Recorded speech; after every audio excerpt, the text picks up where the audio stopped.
Assalomu alaykum, hurmatli talabalar.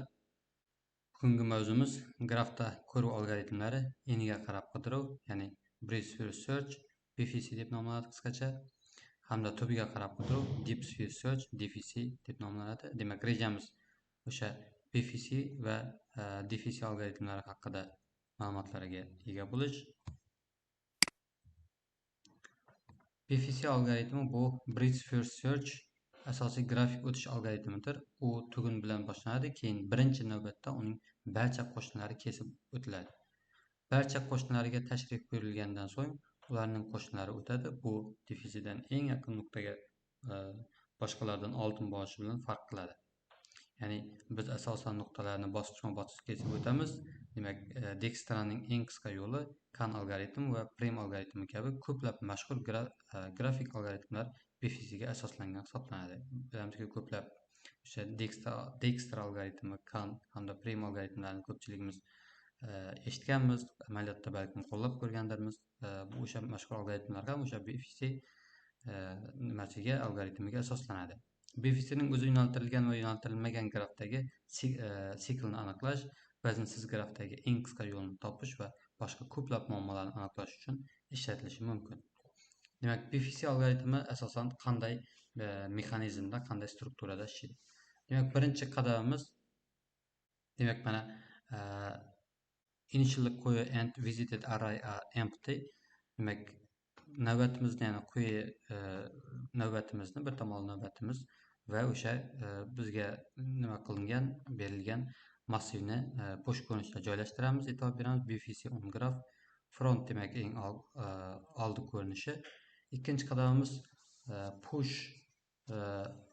push zero into query and mark it visited deyapmiz, ya'ni 0 ni demak o'sha navbatimizga qo'yamiz va uni demak nimaga chiqaramiz.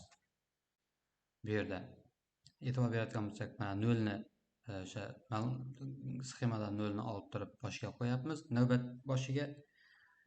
Ikkinchi qadamimizda keyingisi 0 ni demak boshidan o'chiryapmiz, ya'ni bosh tomondan front of query navbatning boshidan o'chiryapmiz va uni demak visitdan olib tashlayapmiz. U qo'shnisiga va uni demak navbatimizga qo'yapmiz. E'tibor beradigan bo'lsak, front sifatida 0 ni olib tashlayapmiz boshidan, va front sifatida 1 ni belgilayapmiz. Undan keyin qo'shni sifatida 2 degan elementni qo'yapmiz. Shu tartibda mana navbatga elementni joylashtiryapmiz va natijada bizda 1 2 3 degan nimamiz hosil bo'ladi. E'tibor beradigan bo'lsak, bu 4-qadamimiz. Albatta, keyingi safari remove node 1 deyapti. 1 ni olib tashlaymiz quyidan va uni yuqoriga visitga chiqaramiz. Xo'p, va uni o'sha yuqoridagi nimaga qo'shamiz, to'plamimizga. Va keyingi safar ham e'tibor beradigan bo'lsak, 2 oldinga chiqadi va eng oxiri qolgan 4 degan elementimizda navbat oxiriga qo'yamiz. Nimaga deganda, quyi navbatimiz bilamizki FIFO nazariyasi bo'yicha ishlaydi, ya'ni first in first out, birinchi kelgan birinchi chiqib ketadi. Mana birinchi kelgan deganimiz ham elementimiz birinchi chiqib ketadi. O'sha quyi klassimizda, quyi sinfimizda xuddi mana shunday prinsipda ishlaydi. Endi keyingi safar mana aytyapmiz, 3 ni olib tashlaymiz va uni yuqoriga chiqaramiz va shu ko'rinishda 4 ni olib tashlaymiz. Bu yerda endi umumiy o'sha jarayonlarning dastur kodini keltirib o'tganmiz, ya'ni o'sha BFC algoritmini. Demak, quyi klassining yaratilishi mana integer tipida yaratib qo'yibmiz va ularga qiymat berish uchun nima qilib qo'yibmiz va o'sha visited degan to'plam massivimizni, o'sha massiv elementlarni q degan to'plamimizga, quyi navbatimizga qo'shyapmiz va o'sha iterator yordamida birma-bir tekshiryapmiz. Ya'ni o'sha to'plamimiz bo'sh bo'lib qolmaguncha tekshiryapmiz. Ichida demak har bir elementini olib, uni demak ekranga bitta bo'sh joy bilan chiqarib ketyapmiz.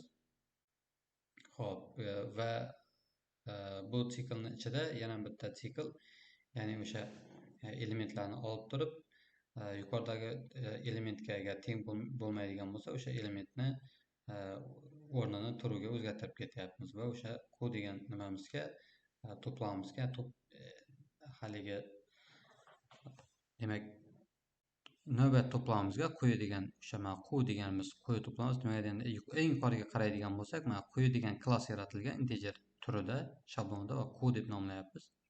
O'sha obyektning nomi qu, o'sha obyektga elementni mana shart yordamida bu yerda qo'shib ketyapmiz. Va endi qo'shimcha bu yerda aytadigan bo'lsak, nimalarni qo'shish, qirralarni qo'shish, add etchi va asosiy metodimizda o'sha funksiyalarga murojaat qilish va elementlar nimaga add etchi metodi yordamida 3 ta parametr berish berib elementlarni kiritib va oxirida o'sha nimani BFC algoritmi bo'yicha elementlarni chiqaryapmiz. Bu yerda albatta dastur kodini mustaqil ravishda o'zingiz yozib qo'yishingiz kerak. Amaliyotda qanday ko'rinishda ishlaydi, qanaqa ko'rinishda amalga oshiriladi.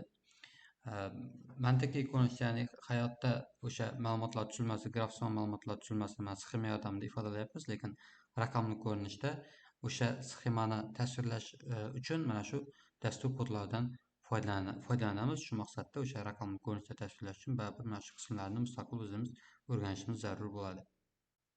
Xo'p, BFC algoritmining murakkablik tahlili, ya'ni BFC grafikning barcha uchlari va qirralarini o'rganadi. Eng yomon holatda u har bir cho'qqi va cheklangan bir marta borish mumkin bo'ladi. Ya'ni u har bir joyga yomon tomoni o'sha bir marta baribir o'sha borib tekshirib chiqish jarayonini amalga oshirishi lozim bo'ladi. Shuning uchun BFCning vaqt murakkabligi to'plamda demak vertex plus edge bo'ladi. Bu yerda v va e berilgan grafikdagi cho'qqilar va qirralarning soni hisoblanadi. BFC tashrif buyurilishi kerak bo'lgan cho'qqilarni kuzatib boradi, ya'ni nuqtalar o'sha cho'qqi deb turganimiz. Kuzatib borish uchun navbatdan foydalanadi. Eng yomon holatda navbat grafikdagi barcha cho'qqilarni o'z ichiga olishi mumkin. Shuning uchun BFCning fazoviy murakkabligi to'plamda v marta amalni talab qiladi. Xo'p, grafiklarda BFC qo'llanilishi eng qisqa yo'lni topish. Eng qisqa yo'lni topish, demak BFC o'lchovsiz grafikdagi ikkita tugun orasidagi eng qisqa yo'lni topish uchun ishlatilishi mumkin. O'tish paytida har bir tugunning parent elementini kuzatib borish orqali eng qisqa yo'lni qayta qurish mumkin bo'ladi. Siklni aniqlash, bog'langan komponentalar, hop, topologik saralash, ikkilik daraxtlarni darajali tartibga kesib o'tishi, tarmoqni yo'naltirishi mumkin bo'ladi. BFC algoritmiga misol bu yerda keltirib o'tganmiz. O'sha elementlarni quyi navbatimizga solishda birinchi qadamda demak grafikda har bir tepalik yoki tugun ma'lum birinchidan navbatdan boshlaymiz. Ikkinchi qadamimizda demak o'sha demak chizmadagi elementni olib navbatni boshiga qo'yamiz. Keyingi safargi elementni ham boshiga qo'yamiz. Tabi festing birinchi kirgan. Fest chiqib ketish kerak bo'lgan paytda ham birinchida chiqadi. Xuddi mana shunday ko'rinishda S tugun bundan tashrif buyurilmagan qo'shni tugun hisoblanadi. E'tibor bering, S tugun bundan tashrif buyurilmagan, ya'ni qo'shni tugun hisoblanadi. Hop, bu tugun bu tashrif buyurilmagan qo'shni tugun S, siz uni tashrif buyurilgan deb belgilaganingizdan keyin so'raysiz. Belgilaganingizdan keyin so'raysiz. Hop. Tining qo'shni tugunlari barchasi allaqachon tashrif buyurilgan bo'lsa, navbatdan olib tashlanadi. E'tibor beradigan bo'lsak, ya'ni pastdagi bu sxemamizdan o'sha qo'shni element sifatida tining qo'shni tugunlari barchasi allaqachon tashrif buyurilgan bo'lsa, mabodo bu navbatdan olib tashlanadi. 9-qadamimiz xuddi demak shunday E, B va S tugunlarini yaqindagi barcha tugunlar allaqachon tashrif buyurilgan hisoblanadi. Shuning uchun ularni navbatdan olib tashlashimiz lozim bo'ladi. 10-qadam demak navbat endi bo'sh bo'lgani uchun BFC o'tishi o'z nihoyasiga yetadi. Demak, bugungi o'rganmoqchi bo'lgan ma'lumotlarimiz, ya'ni o'sha rejalarimiz BFC va DFC algoritmlari mana shulardan iborat edi. Qo'shimcha albatta bo'yicha o'sha dastur kodlarini nazariyani qaytadan ko'rib chiqish va shunga asosan bu yerdagi dastur kodlarni qo'lda yozib qo'yishingizni maslahat beramiz. Keyingi darslarimizda ko'rishguncha.